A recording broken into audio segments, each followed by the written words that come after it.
વરસાદી પાણીની છલોછલ જોવા મળ્યા। નવસારીના ગણદેવી તાલુકાના ભાટ ગામે ભારે વરસાદને કારણે 200 થી વધુ ઘરો બેટમાં ફેરવાય એવી સ્થિતિનું નિર્માણ થયું હતું।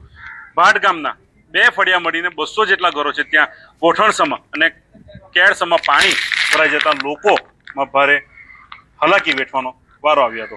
સ્થાનિકો આપણી સાથે છે, ગામના ડેપ્યુટી સરપંચ કેતનભાઈ પણ ઉપસ્થિત છે, જે લોકોના ઘરોમાં પાણી ભરાયા હતા ત્યાં ફરી ફરીને લોકોને કઈ રીતના સુવિધા આપવી અને હાલ પરિસ્થિતિમાંથી બહાર કાઢવું એનો ચિતાર મેળવવા ગયા હતા। ન્યૂઝ 18 ગુજરાતીની ટીમ પણ એટલા માટે પાણીમાં ગઈ છે કે તંત્ર સુધી આ દ્રશ્ય પહોંચે। જે રીતના સ્થાનિકો આક્ષેપ લગાવી રહ્યા છે કે ગેરકાયદેસર ઝીંગા તળાવો છે, એના પાળાના કારણે પાણીનો નિકાલ નહીં થયો અને એનો ભોગ આ 200 થી વધુ ઘરના લોકોએ બનવું પડ્યું। હવે ડેપ્યુટી સરપંચ ઉપસ્થિત છે, સીધી વાત કરીશું। ન્યૂઝ 18 ગુજરાતી એટલા માટે દ્રશ્યો બતાવી રહી છે, સ્થિતિ સુધી એટલા માટે પહોંચી હતી કે વહીવટી તંત્રના અધિકારીઓની આંખ ખુલે, રજૂઆતો કરવા છતાં પણ પહોંચ્યા ન હતા। ડેપ્યુટી સરપંચ છે આપણી સાથે, આપનું નામ? કેતનભાઈ, કેટલા સમયથી આ પાણી ભરાય? પાણી તો દર વર્ષે ભરાય છે, પણ દર વર્ષે પાણી નીકળી જતા હતા। આ વર્ષે શું કે ઝીંગાના તળાવ બધા ગેરકાયદેસર બનાવ્યા ને એના કારણે પાણી નીકળતું નથી। એના માટે કોઈને રજૂઆત કરી ખરી? બધાને જ રજૂઆત કરેલી। શું નિકાલ આવ્યો એનો? કઈ નિકાલ કર્યો નથી હજુ સુધી। એનો ભોગ કેટલા લોકોએ બનવું પડ્યું? 200 થી કેટલા ઘરો હજી પાણીમાં એ થતા હતા। કેટલા પાણી ભરાયા હતા આજે છે ને તે આ ઘૂંટણથી ઉપરના પાણી, અત્યારે પાણી ઓછા થઈ ગયા છે। આ કેર હંમેન પાણી હતા।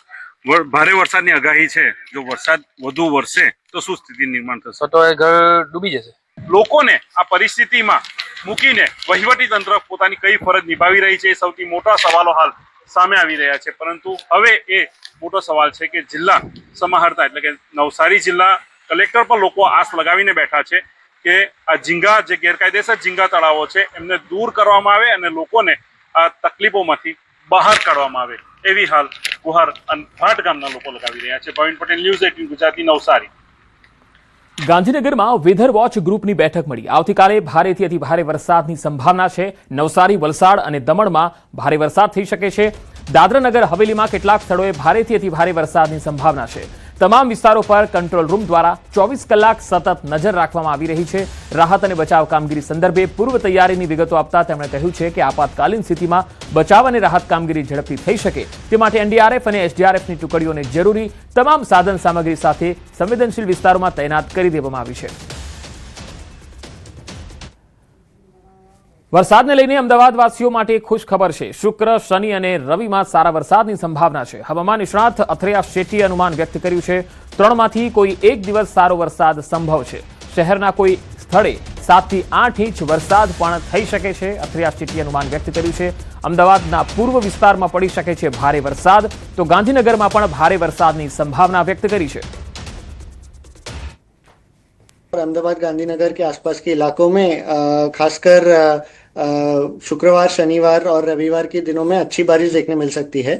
भारी बारिश भी देखने मिल सकती है कुछ जो पूर्वी इलाके हैं अहमदाबाद के और गांधीनगर के, और इसी के साथ में कुछ एक दिन ऐसा भी हो सकता है ये शनिवार रविवार को कि कोई एक दिन में 150 या 200 मिलीमीटर तक की बारिश गिर सकती है अहमदाबाद के कुछ इलाकों में। तो इससे शहर में कुछ इलाकों में जल भराव की स्थिति देखने मिल सकती है। बाढ़ की स्थिति पूरी तरह से नजर नहीं आ रही है अहमदाबाद में, लेकिन जरूर एक भारी बारिश के एक राउंड है तो उसी के साथ में थोड़ी बहुत जल भराव की स्थिति नजर आ रही है। तो आगामी 72 કલાકમાં જોરદાર વરસાદની સંભાવના છે। હવામાન નિષ્ણાત અથરેયા શેટ્ટીએ અનુમાન વ્યક્ત કર્યું છે। દક્ષિણ ગુજરાતમાં અત્યંત ભારે વરસાદની સંભાવના છે। મધ્ય ગુજરાતમાં પણ ભારે વરસાદની સંભાવના છે। કેટલાક વિસ્તારમાં સર્જાઈ શકે છે પૂરની પરિસ્થિતિ। कि जो अभी एक सिस्टम है वो पूर्वी मध्य प्रदेश के ऊपर है और ये एक सर्कुलेशन के रूप में है, लेकिन अगले 24 घंटे में ये सर्कुलेशन अभी पश्चिम मध्य प्रदेश और जो दाहोद का इलाका है गुजरात का उसके पास में रहेगा और ये एक लो प्रेशर एरिया भी बन जाएगा। तो इसी के कारण अभी जो मानसून की जो सर्ज है उसको साथ में खींचेगा और जो दक्षिण गुजरात के इलाके हैं जैसे सूरत, वलसाड, नवसारी, डंग, नर्मदा, तापी, भरूच और फिर जो पूर्वी गुजरात के हैं जैसे वडोदरा हो गया, दाहोद, अरवली, पंचमहाल, छोटा उदयपुर, इन इलाकों में अगले 2-3 दिनों में बहुत भारी बारिश देखने मिलेगी कुछ जगहों पे बाढ़ की स्थिति जैसे भी बारिश देखने मिल सकती है। और खास करके मतलब 24 घंटों में हम देख सकते हैं कुछ जगहों पे 200 से 300 मिलीमीटर या एक जगह पे उससे भी अधिक बारिश देखने मिल सकती है। તો કચ્છ ઉત્તર ગુજરાત માટે મોટા સમાચાર આગામી 3 દિવસમાં પડી શકે છે સારો વરસાદ હવામાન નિષ્ણાત અથરિયા શેઠી અનુમાન વ્યક્ત કર્યું છે મધ્યપ્રદેશ તરફથી આવી રહી છે સિસ્ટમ ઓછા વરસાદવાળા વિસ્તારમાં સારો વરસાદ થઈ શકે છે ये अभी भले ही कुछ मॉडल अलग बता रहे हैं कि ये सिस्टम उत्तर राजस्थान की तरफ सरक जाएगा या पूर्वी गुजरात तक पहुंचकर ही कमजोर पड़ेगा, लेकिन मेरे ख्याल से ये सिस्टम एक बार पूर्वी गुजरात पर पहुंचा तो फिर ये जो शनिवार रविवार के दिनों में है ये सिस्टम धीरे धीरे पश्चिम की तरफ और बढ़ेगा और खासकर जो कच्छ के इलाके हैं और जो उत्तरी गुजरात और उत्तर पश्चिम गुजरात के जो इलाके हैं जिनको बहुत कम बारिश देखने मिली है ये सीजन में फिलहाल।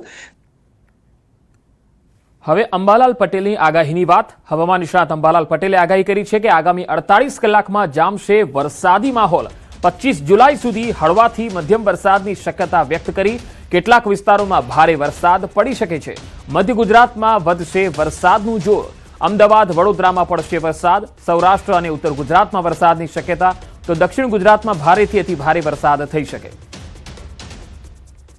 આગામી 48 કલાકમાં સૌરાષ્ટ્રના ભાગોમાં વરસાદ થવાની શક્યતા રહેશે અને હાલમાં જોવા જઈએ તો એક વરસાદી વહન આવી રહ્યું છે આમ તો તારીખ 21-22થી વરસાદી વાતાવરણ બની જશે પરંતુ તારીખ 24, 25 અને 26 જુલાઈમાં લગભગ 27 જુલાઈ સુધીમાં મહેસાણાના ભાગોમાં ઉત્તર ગુજરાતના ભાગોમાં ભારેથી અતિ ભારે વરસાદ થવાની શક્યતા રહેશે સૌરાષ્ટ્રના અન્ય ભાગોમાં તો આગામી 48 કલાકમાં વરસાદી ઝાપટા પડવાની શક્યતા રહેશે દક્ષિણ ગુજરાતના ભાગોમાં ભારેથી અતિ ભારે વરસાદ થવાની શક્યતા રહે તો રાજ્યમાં વરસાદનો વધુ એક સારો રાઉન્ડ આવશે 26 થી 30 જુલાઈ દરમિયાન સારા વરસાદની શક્યતા વરસાદી વહનના કારણે નદીઓમાં નવા નીર આવશે સાબરમતી નદીમાં થશે નવા નીરની આવક અંબાલાલ પટેલે કહ્યું છે ઉત્તર ગુજરાતના નદી નાળા ચેકડેમો પણ છલકાશે 30મી જુલાઈથી 2 ઓગસ્ટ વચ્ચે પણ એક વરસાદી વહન આવી રહ્યું છે આ વરસાદી વહનનો માર્ગ લગભગ દક્ષિણ આવર્તી રહેવાની શક્યતા રહેશે એટલે કચ્છ ભાગોના કારણે પણ ગુજરાતના ભાગોમાં વરસાદ થવાની શક્યતા રહેશે હમણાં જોવા જઈએ તો ગુજરાતની જીવાદોરી સમાન નર્મદા બંધમાં પાણીની આવક આવવાની શક્યતા રહેશે પણ સાબરમતી નદીમાં પણ પાણીનો આવરો આવશે અને ઉત્તર ગુજરાતના ભાગોમાં તળાવો અને વોકરાઓમાં પાણી ચાલવાની શક્યતા રહેશે